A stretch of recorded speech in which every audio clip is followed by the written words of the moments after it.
সাধারণত প্রাইভেট সেক্টরে যেটা দেখা যায় কোনো বোর্ড মিটিং হলে সেখানে যারা সম্মানিত বোর্ড মেম্বার আসেন তাদেরকে একটা সম্মানী দেওয়া হয়। সেটাও আমি গ্রামীণের কথা যদি বলি, সর্বোচ্চ ৫,০০০ টাকা সম্মানী দেওয়া হয় বোর্ড মেম্বার মিটিংয়ে যখন আসেন।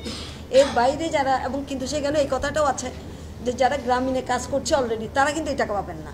যিনি গ্রামীণের সাথে সম্পৃক্ত না, বাইরের থেকে এসছেন, তাকে এই সম্মানীটা দেওয়া হয়। সে আমি আছি গ্রামীণে, কাজে আমি কিন্তু সম্মানীটা পাবো না। আর আদার যে মিটিংগুলো হয় সেখানে খাবার, যদি 12টার সময় মিটিং হয় 2টা পর্যন্ত মিটিং চলে, তাহলে সেখানে খাবারটা দেওয়া হয়, আর কাউকে কোনো পয়সা দেওয়া হয় না। কিন্তু এখানে আমরা এসে দেখলাম যে এখানে যেমন নার্সদের যে পরীক্ষাটা হয় নিয়ম অনুযায়ী হওয়া উচিত ছিল যে নার্সদের যে পরীক্ষার সাথে যারা জড়িত আছে তারা খাবে, তাদের একটা সম্মানী, যেহেতু তারা পরীক্ষার খাতা কাটে কিংবা এটার সাথে জড়িত থাকে, তাদেরকে দেওয়া যাবে। কিন্তু দেখা গেল সেই নার্সিংয়ের ভাগ হিসাবে আমার কাছেও প্রায় চলে আসলো 1,20,000 টাকার মতন।